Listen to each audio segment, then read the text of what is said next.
Welcome to the symposia, a 3-day symposia starting with today's 1-hour discussion. On Tuesday, we will also have a panel around the Philippines in specific, and then on Wednesday we have another speaker coming in. So I welcome you to this 3-day symposia. When we first came up with the concept of doing something on militarism in Asia, I think we were very enthusiastic about it because so many of our students, our graduate students, were involved in this topic. And I want to thank the key organizers really for the symposia, who are the graduate students themselves, who enthusiastically put this together. So I'm going to let them talk a little bit about it as well later. Now, militarism in U.S. and war, in the U.S. role in international wars is a crucial topic for Asian American and Asian diaspora studies. Not only is militarism a form of explicit sort of American imperialism, but it's really affected the whole question of displacement, the whole process of displacement of Asians to different parts of the world, especially in the U.S., and also the qualitative different ways in which they've been incorporated into the U.S. nation state. So we're particularly pleased to spend 3 days really diving into this question of militarism in Asia and how it affects Asian American and Asian diaspora communities. I'm going to turn the table to one of the graduate students who's representing the Ethnic Studies graduate group on militarism in Asia, who will then introduce our speaker for today, Ariko Ikehara, who is a student here. Thank you, Professor Matsu, and thank you everyone for coming to the first kickoff of our symposia. I am one of the 6 grad students who helped coordinate this particular symposium on militarism in Asia. We have 4 of the 6 here today, I believe. Kim Tran is my partner in crime. I have Kira O'Donnell. I have Kristen Sun and Maria Sugoi, who are here to, who helped us come to this, to today. Helped us kind of develop this symposium. So my role today is to introduce the speaker, Professor Daryl Maeda, who is a chair and associate professor of ethnic studies at the University of Colorado Boulder, where he teaches courses in comparative ethnic studies and Asian American studies. He has published 2 books on Asian American activism during the 1960s and 70s, titled Reconsidering the Asian American Movement, published by Routledge in 2012, and Chains of Babylon, The Rise of Asian America, published by the University of Minnesota Press in 2009. He earned a PhD in American culture from the University of Michigan and an MA in ethnic studies from San Francisco State University.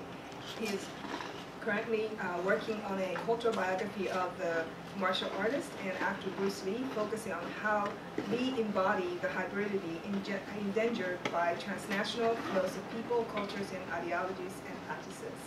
On a personal note, he is a sansei, a 3rd-generation Japanese-American born, a grandson of sugarcane workers, and raised in Southern California, but since moving to Colorado, have become an avid snowboarder. Please help me welcome Professor Daryl Maeda. Well, if you don't mind, I think I'll stand up. I get a little, I have too much energy to just sit down. But I really want to thank the organizers for inviting me here. It's so nice to be in Berkeley. It's nice to meet new people and to see some old friends as well. In particular, I want to thank Professor Su for making the arrangements, and Kim, who really kept me on track, and I know I asked her several questions multiple times. So thank you for being patient and for getting me here and through this process. So one of the things that I think is really fascinating about Bruce Lee is his life, of course, but also his afterlife. I just saw this morning, as I was drinking my morning tea, that Electronic Arts is releasing a UFC fighting game in which you can fight as a reincarnated Bruce Lee, which is crazy, right? I mean, This is, he died in 1973, so we're talking 41 years. Is that right? Is my math right? 41 years since his death. But what I really want to talk about is how militarism actually matters to the way that Bruce Lee gets constructed and to the way that he constructed his martial arts.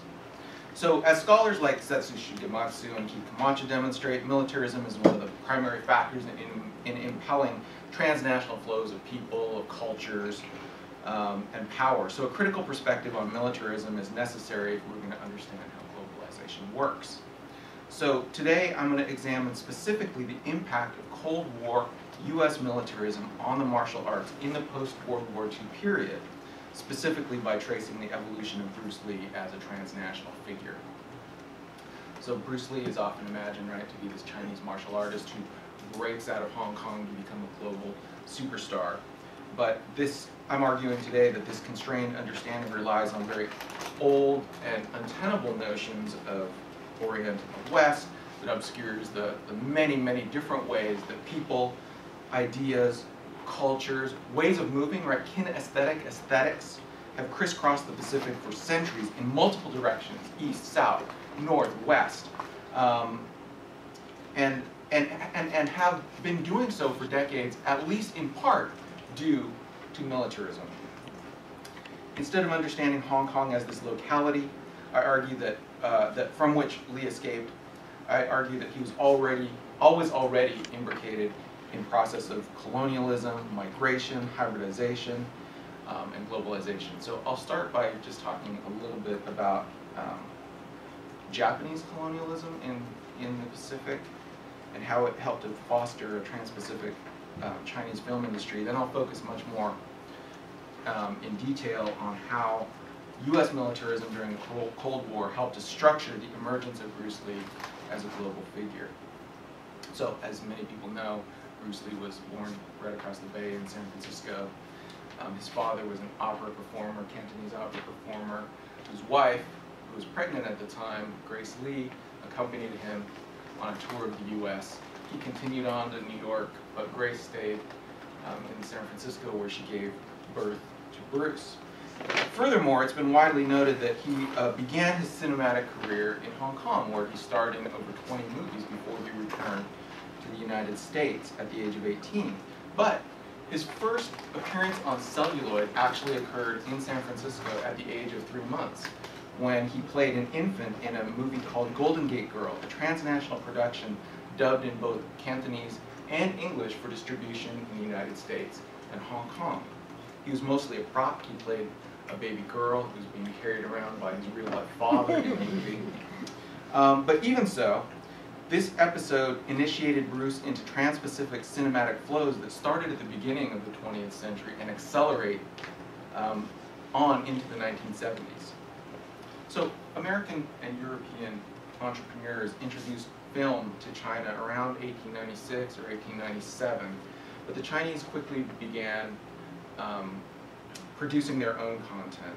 And there's a real close relationship actually between early Chinese film and opera. A lot of the performers in early Chinese films are actually opera performers, and a lot of the plots and narratives are taken directly out of Cantonese opera.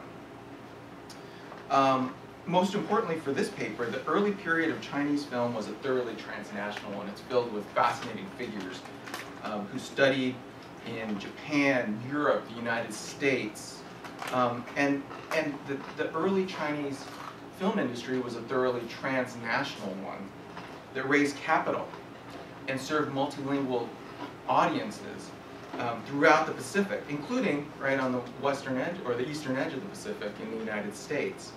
The Grandview Film Company was one of the most important producers of Chinese films before World War II. It was actually established in 1933 in San Francisco. And it was established as a collaboration between two transnational figures. One was Moon Quan, the other was Zhou Chu. So Moon Quan was an emigre from Guangzhou who attended the University of California before moving to Los Angeles in 1915.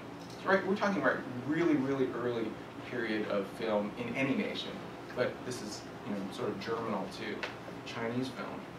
So down in LA, he learned film industry techniques. He worked on various sets as a cook, as a writer, as an extra, and he actually became known around town as an expert on China.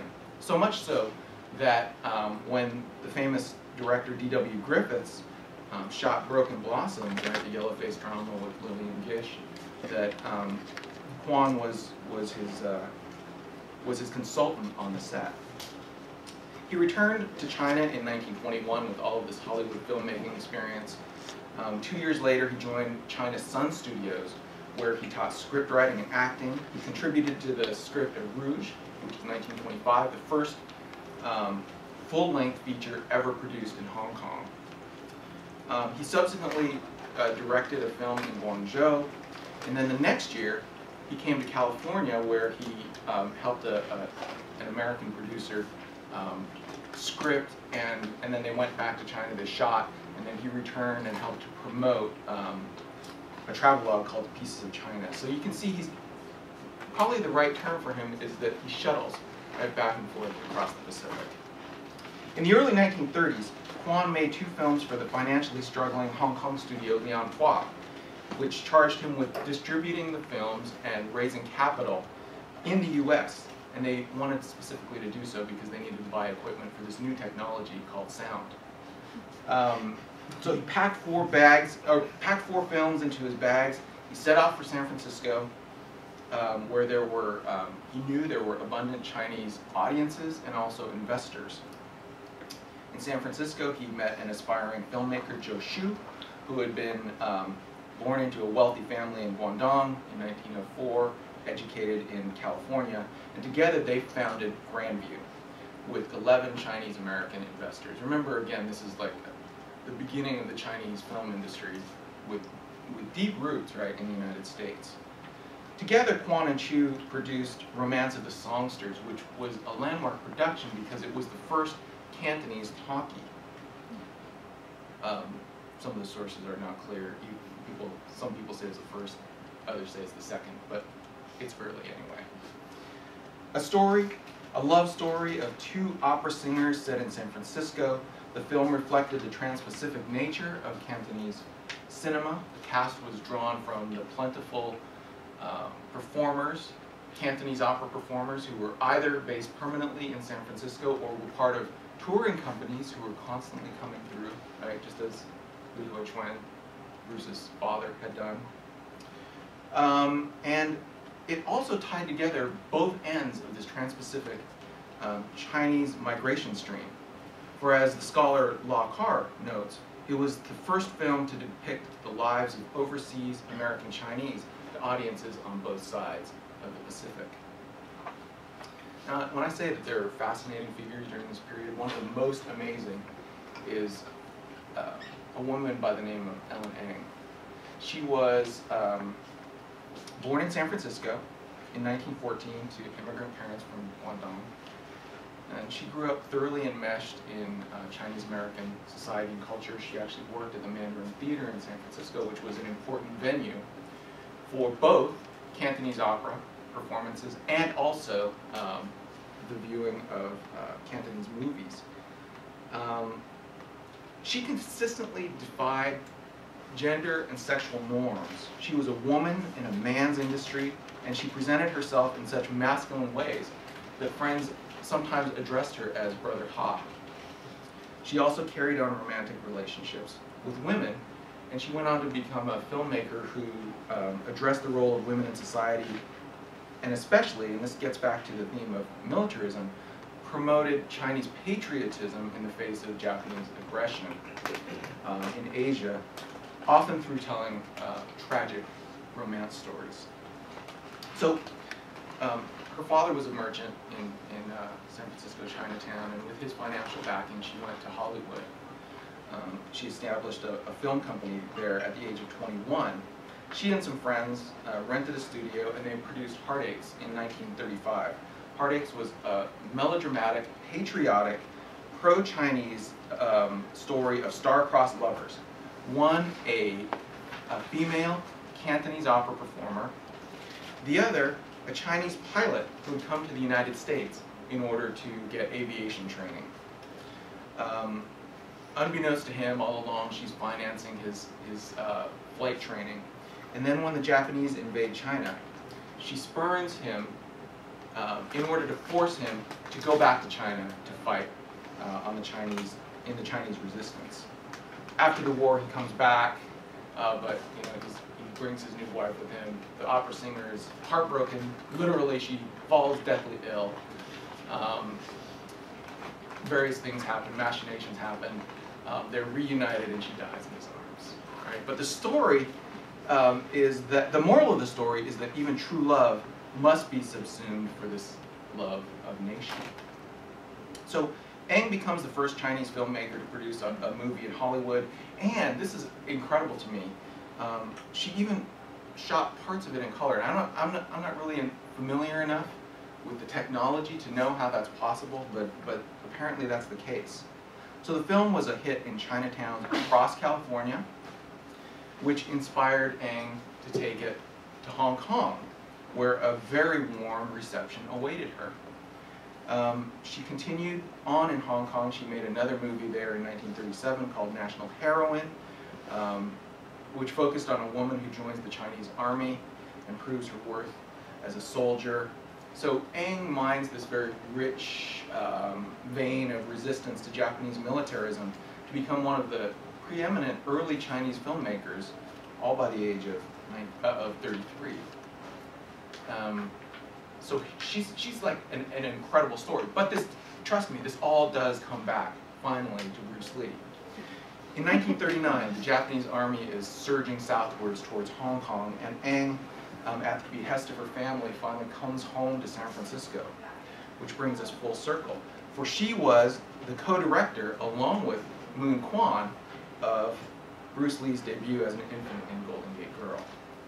Like Eng's first films, this one was also entwined with anti-Japanese activism because it served as a rallying point for the One Bowl of Rice movement, which encouraged Chinese around the world to donate 1 bowl of rice to Chinese humanitarian war relief efforts.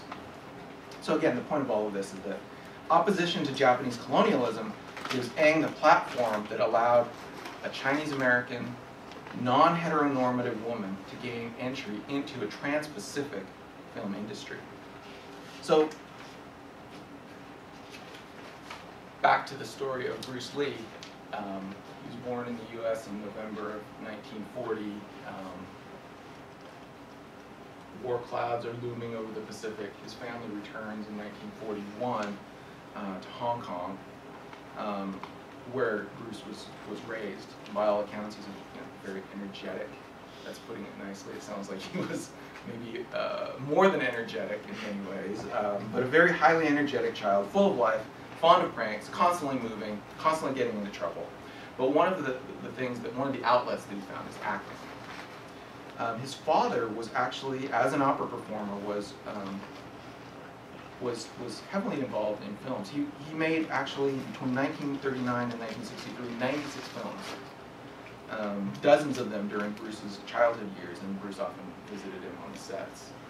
And in 1946, a keen-eyed director caught sight of Bruce, who was busy charming everybody on the set, and offered him a part, which he and his father accepted on the spot. So he began his Hong Kong acting career in 1946 at the age of 6 in a movie called The Birth of Mankind. 4 years later, he appeared along with his father in a movie called The Kid. So this Kid was made in 1950. It's a milestone in 2 ways. First of all, he co-stars and his father has a small role, so he's actually, receives higher billing than his father. Secondly, he appears in the movie credited as Li Xiu Lung, his first cinematic appearance as the Little Dragon. And by the way, the Hong Kong Film Archive has this list of 100 must-see Hong Kong movies, and The Kid ranks as number 10 on that list. His mother recalls that he never complained about acting, even at odd hours. She says, at 2 o'clock in the morning, I'd call out, "Bruce, the car's here!" And he'd leap up and put on his shoes and go out very cheerfully. By the time he left Hong Kong in 1958, Lee had appeared in over 20 films, including a starring role as a teenage rebel in The Orphan in 1960. While acting provided one outlet for Lee, martial arts provided another. He was famously more interested in fighting than studying in school, and he developed a reputation as a troublemaker. On the street, he would start fights without provocation. He would walk up to a kid and stare him down until insults were thrown, and soon following insults would be punches and kicks. As he told Black Belt magazine years later, he said, "I was a punk and went looking for fights. We used chains and pens with knives hidden inside. At home, he would hide the weapons in the back of his closet, but carry them on his body when he went onto the street." And Bruce begged his mother to enroll him in martial arts classes because he needed to learn to defend himself, he told her, from bullies. An unlikely story considering how eagerly he was fighting. He probably, in all likelihood, was the bully. Years later, he proffered a more convincing explanation. He said, "I wondered what would happen if I didn't have my gang behind me if I got into a fight. I decided to learn how to protect myself, and I began to study Kung Fu." So his mother, Grace, enrolled him in Kung Fu lessons with Ip Man, a master in the Wing Chun style. Kung Fu offered him something to focus on and practice relentlessly. Even when he was having dinner, he would pound his fist against a stool in order to toughen up his knuckles and to strengthen his hands. He would throw punches and kicks while walking down the street. Okay, so Bruce Lee studies Wing Chun for possibly 4 years in Hong Kong. Oh, okay. So here's a picture of Bruce doing Wing Chun with his sifu, Ip Man. And do any of you know the Ip Man series? Right? The whole point of Ip Man series, which is wildly popular, is that he ends up being Bruce Lee's teacher. Right? That's the end. There's also the anti-colonial piece in it as well. So you see sort of how Bruce Lee is seen as this anti-colonial figure. So this 4 years constituted the entirety of his Wing Chun training, and I want to underline that fact. Bruce Lee studied Kung Fu in Hong Kong for maybe 4 years. I don't know the exact dates, so maybe 3, maybe 5, but let's call it 4 years, which is, right, just the blink of an eye. As, you know, mastery of a martial art is understood to take a lifetime or more. By the end of his life, he no longer espoused Wing Chun, but had instead founded Jeet Kune Do, a hybrid system drawing from a multiplicity of sources, including Chinese, Japanese, Filipino, Korean, US forms, British forms. So the story of Bruce Lee and his martial arts evolution is therefore one of hybridity and syncretism, rather than purity and orthodoxy. And in the next section, I'll argue that Lee's martial arts development can only be understood in the context of transnational flows across and within a militarized Pacific. So Bruce Lee studies Wing Chun and Kung Fu, taught it initially when he comes to the United States, but over time in the United States he develops this appreciation, right, for other martial arts forms. He collected books on many different disciplines. He poured through them, always looking for insights into fighting. And in addition, in the United States, he studied, he worked out with martial arts experts from many different disciplines, picking and choosing what aspects he found to be most effective. And long before the advent of mixed martial arts, he was an ardent advocate, right, of interdisciplinarity. In fact, he famously mocked blind adherence to what he called the classical mess of orthodox Kung Fu and Karate. At the entrance to his Kung in Chinatown of Los Angeles sat a tombstone inscribed with the words, "In memory of a once fluid man crammed and distorted by the classical mess." And so this kind of encapsulates, right, his suspicion of any forms of martial arts that over-rely on forms and systems to the point that they produce incapable, rigid wooden fighters. Instead, he created Jeet Kune Do, a discipline that stipulated no style so that it would adapt to any style. And the argument I'm making here is that this eclecticism has everything to do with transnational flows, again, of kinesthetic styles across the Pacific. So Bruce arrived in San Francisco in 1948 and very quickly moved up to Seattle, where he took a job as a busboy and lived in Ruby Chow's Chinese restaurant. And out back, he would train in the alley the restaurant staff. He also enrolled at Edison Technical School in order to finish his high school diploma. And so a group of fighters coalesced around Lee, and many of them were fellow Edison Tech students. One of those fellow Edison Tech students was a guy by the name of Jesse Glover, whose memoir provides a really valuable account of this early period in Bruce's evolution. And you can tell from the title, right, that it's about immanence, about becoming, about emerging. It's called Bruce Lee Between Wing Chun and Jeet Kune Do. I mean, it's about transition. So when he arrived in Seattle, Bruce was still an orthodox Wing Chun guy. And as I should explain that as a Southern style of Kung Fu, Wing Chun is very much about close quarters combat. It's not about long-ranging movements, right? It's about stability, right? So stances are about stability. They're not about ability to cross a room quickly. It develops very compact, short, powerful movements, and it relies a lot on well, this is called rolling, but I guess you would call it kind of sparring. And you can see, right, the range here between Bruce and his Sifu is very close, very close. Wing Chun also doesn't do kicks. It concentrates much more on punching, but what kicks it does do remain low to the ground, right, against an opponent's legs, knees, and almost never rising above the level of the waist. So Glover says, in 1960, Bruce was a strong believer in forms. Less than a year later, he reversed his position and began to downgrade any system that emphasized forms. Elsewhere, I talk about Lee's revulsion to orthodoxy, his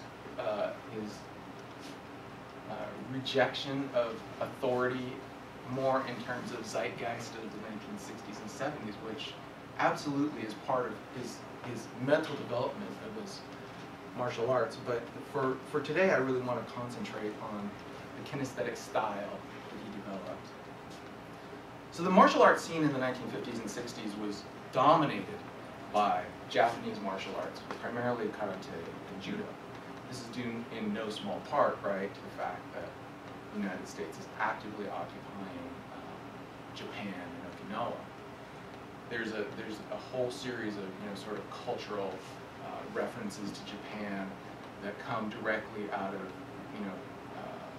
of the rapid transition of Japan from this implacable foe during World War II to this junior partner in the Cold War. And Christina Klein has talked about things like The Crimson Kimono and movies like Tea House of the August Moon as part of this cultural construction of a Cold War consensus.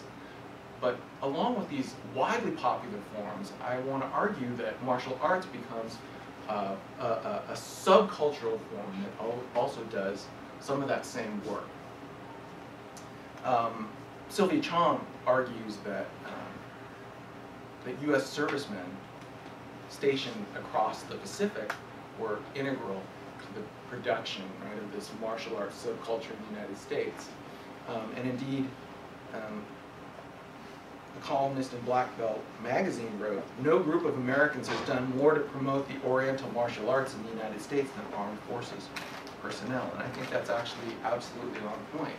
Servicemen stationed in Okinawa, Japan, and Korea studied the martial arts in their particular locales and brought them back to the United States, where they were cross-fertilized. Jesse Glover back to Seattle. Jesse Glover recounts that one of the chief activities of the Kung Fu group in Seattle was preparing for martial arts demonstrations, which were always called karate or judo demonstrations because nobody had any idea of what this thing called Kung Fu might be, right? So they always had to fit into this rubric of karate and judo. And Bruce was famously proud of his Chinese heritage, so he wanted always to showcase Kung Fu as an effective fighting style. But in participating in these demonstrations, he was constantly being exposed to other styles. So, sometime around 1961, Bruce witnessed a karate demonstration at the Air Force Judo Championship, which was being held in Tacoma, Washington. And at this demonstration, he was particularly taken by the kicking and the leg control of a karate practitioner by the name of Hidetaka Nishiyama, whose presence in Tacoma was, of course, directly tied to U.S. militarism in Asia. Nishiyama was a co-founder of the Japan Karate Association, but he began teaching personnel of the U.S. Strategic Air Command in Japan in 1962. Oh, excuse me, in 1952. And then in 1961, at the invitation of many of his SAC students, he actually moved to the United States to continue their instruction. He went on to become a germinal figure in American karate.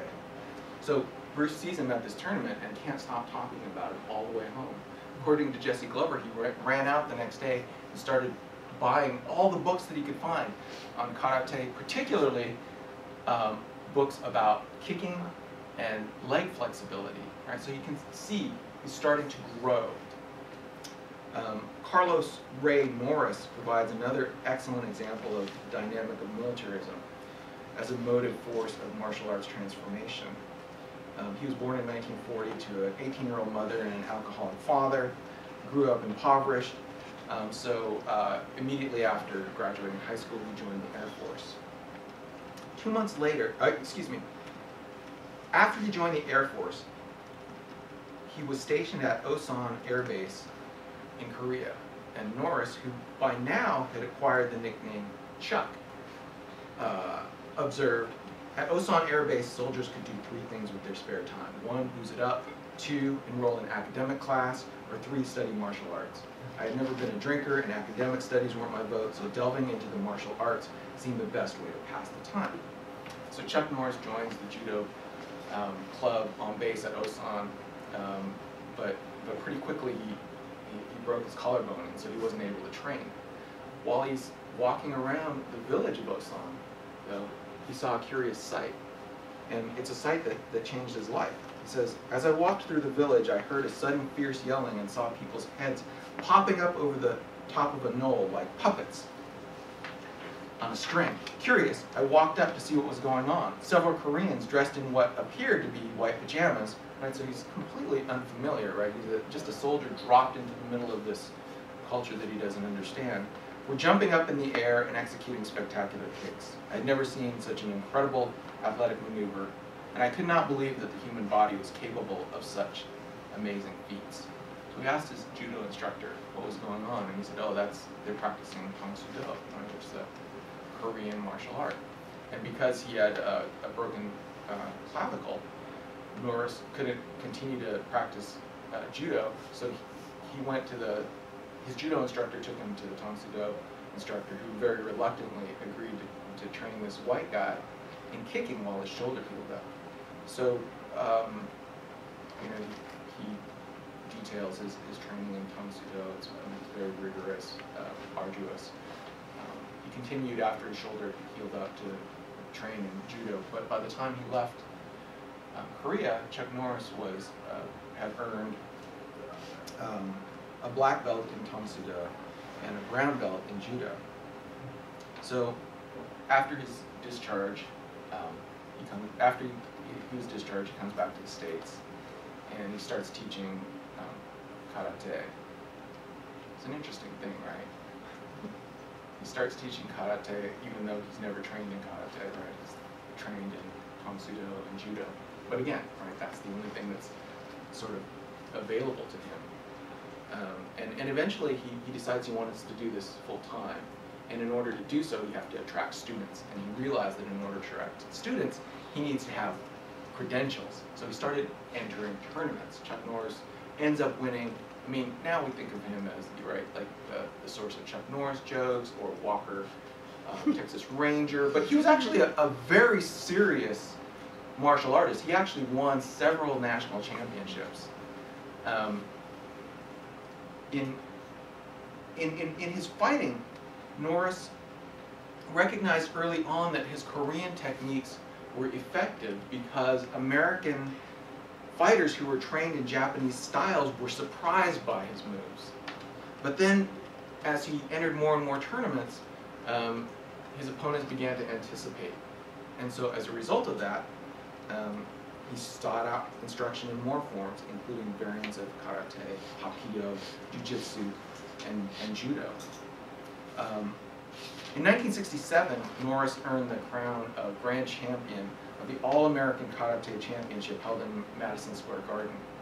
And although he and Bruce had only met briefly and in passing, after he won the championship, Bruce congratulated him, and they walked back to the hotel together. They struck up a conversation about martial arts and their philosophies. Both of them have this compatible, right, eclecticism. And this conversation lasted in the hall of their hotel until 4 a.m. And before you knew it, they were sparring in the hall of their hotel. So you can imagine, right, like the hotel guests at 4 a.m. hearing bodies being slammed around in the hallway. Who's going to go out there into the hall and say, "Hey, Chuck Norris, Bruce Lee, you guys need to keep it down"? But one of the things that Bruce found most fascinating in his working with Chuck was Chuck's ability to high kick. Remember when we were talking about Hosan, right, and Tang Soo Do? These type of high kicks were new to him because, again, Wing Chun emphasizes kicks only below the waist. And Norris writes, Bruce had never believed in kicking above the waist, but when I demonstrated some high spinning heel kicks, he was intrigued. Within 6 months, he could perform the high kicks as well as I could, and added them to his repertoire with tremendous proficiency. So, this is an excerpt from the movie Marlowe, starring James Garner. And Bruce is a tough guy who's sent to intimidate Marlowe. So I'll just play this.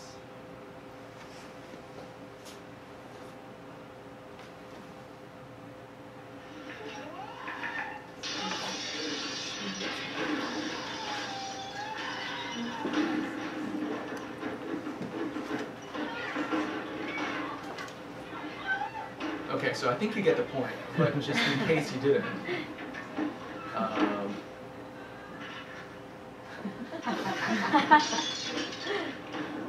Just in case you didn't, here's a slow motion of the key moment. Right, this has absolutely nothing to do with, there's nothing Wing Chun about this. Right? There's nothing Southern style Kung Fu about this movie at all. So let's fast forward. So he's in LA. He becomes the co-star of Green Hornet, right, as Kato. He develops the idea for the Kung Fu television series, and then the part goes to David Carradine. He gets very disillusioned, and he goes. He begins to realize that he's never going to get anywhere in Hollywood, right? Due to being Asian. He's a little bit too Chinese for this role of a Chinese person in Kung Fu. So he went home to Hong Kong to visit, and what he finds out is that suddenly he's become a superstar in his hometown, where the Green Hornet has been airing on TV nonstop as the Kato Show. And as a result of this popularity, Golden Harvest Studios signs him to a 3-movie deal, and he returns to Hong Kong in order to make these films.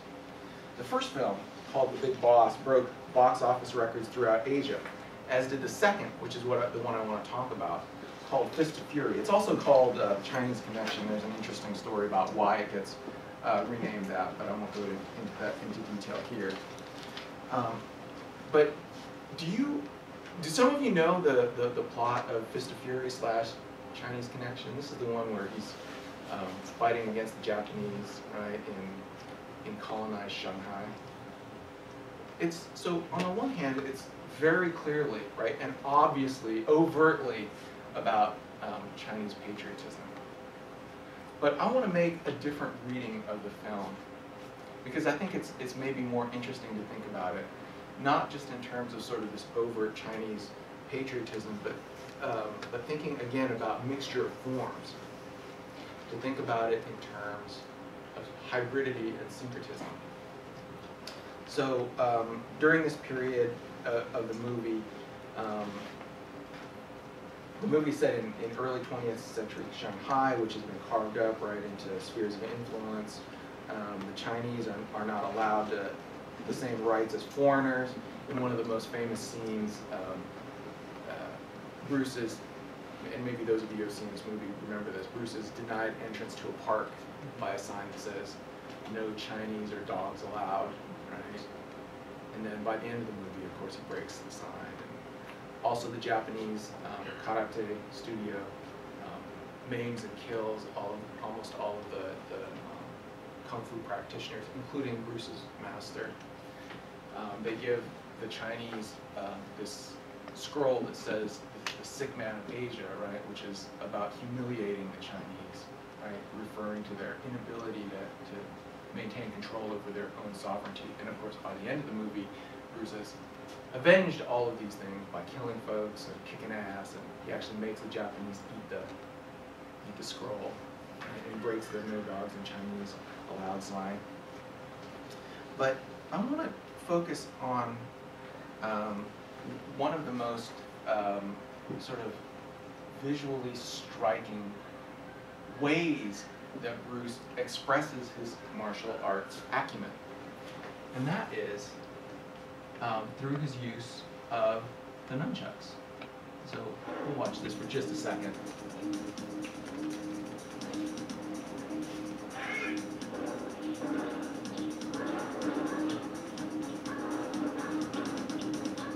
So these are the Japanese.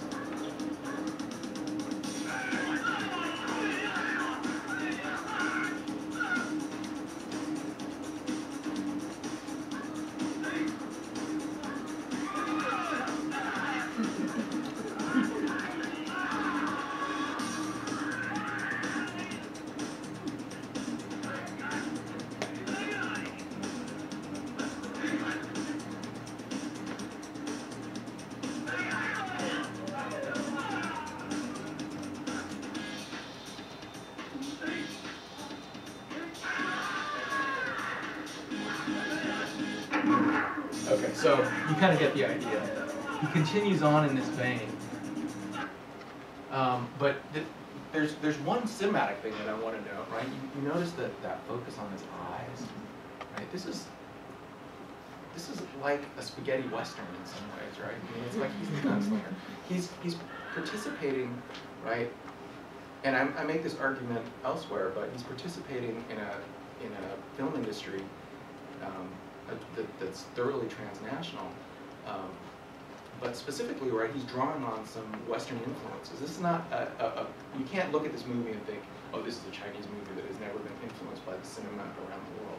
But the other thing that I want to note about the use of the nunchaku in here is that the nunchucks are not a Chinese weapon, right? So where does Bruce Lee come from, where he's using a non-Chinese weapon to defeat the Japanese, and people around the world say, oh, that's really cool, right, and not make note of it. And when I say people around the world thought it was amazing, I mean the nunchucks are actually banned as a deadly weapon in parts of the United States, right, in all of Canada and all of Britain. I haven't watched it, but I've heard that the British version of this movie actually cuts out this scene, right, because it's considered so dangerous. So the story of how the nunchaku became to play a starring role in this movie demonstrates again the transnational flows of martial arts and artists impelled by militarism. So when Bruce worked in the television and film industry in Los Angeles, he became good friends with a Filipino-American guy by the name of Dan Inosanto. Inosanto became a friend of his, a student, and also a martial arts star in his own right. Inosanto was born in Stockton, California in 1936, the grandson of immigrants from the Philippines. His grandfather was a pensionado who stayed here, became a farm worker, participated in the Filipino labor union that preceded the UFW. Dan himself was an undersized but determined athlete who dabbled in jiu-jitsu and boxing, but he loved football best of all. To give you an idea, he was 125 pounds. He played running back, not only just in high school, but actually for his college as well. After graduating from college, he enlisted in the Army, where he earned a place in the very elite 101st Airborne Division. So, in the 101st Airborne, he was stationed at Fort Campbell in Kentucky, where he witnessed the confluence, again, of many martial arts styles. Right? The school featured instruction by Korean, Japanese, and Okinawan teachers, all specializing in their various forms. So, again, the heterogeneity, the crossing of all of these martial arts forms at Fort Campbell, Kentucky, can be traced to this most belligerent form of transnationalism, which is militarism. And from this, Inosanto, again, like Norris and like Lee, took away an appreciation of eclecticism, of hybridity, and of crossing, rather than of purity and orthodoxy and tradition.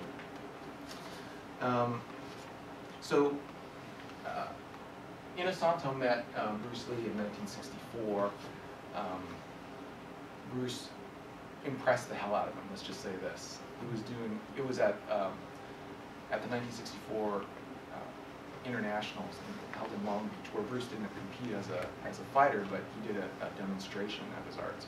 He was doing the one-finger push-ups, he did the one-inch punch, and when he actually did it to Dan Inosanto recalls that it made him physically nauseous. He wanted to throw up. He had been hit so hard just from 1 inch away. Inosanto introduced Bruce Lee to a Filipino weapon called the tabak toyak, which is better known as the nunchuck. Inosanto recalls that at the time he didn't think of much of eskrima, which is the Filipino art of stick fighting. But years later, when Inosanto visited Bruce Lee in Hong Kong, they were discussing again the strong and weak points of eskrima. And Bruce pulled out the nunchucks from Inosanto and quickly improvised a form that Inosanto says is actually a form in eskrima, but that Bruce Lee improvised without possibly knowing of its existence. But Inosanto believes, and this is really interesting to me, that Bruce Lee had knowledge of stick fighting that derives specifically from his familiarity with fencing, which was, of course, a British importation to Hong Kong. And Bruce's older brother was actually a champion, a paid fencer in Hong Kong, right? So all of these different things come together in strange and interesting ways. So tracing Lee's virtuoso deployment of the nunchaku in Fist of Fury shows the importance of transnational and indeed military flows to the development of martial artistry. He began as a practitioner of Wing Chun, but combined it with knowledge of long sticks derived from British imperial importations. And in the United States, he met and worked out with martial artists whose training derived from Chinese, Okinawan, Filipino, Japanese disciplines, all brought together under the umbrella of U.S. Cold War militarism. So the forces of U.S. imperialism and of British colonialism are really what bring all of these kinesthetic styles into conversation with each other, and they enabled Lee to become the consummate adapter and synthesizer of these forms.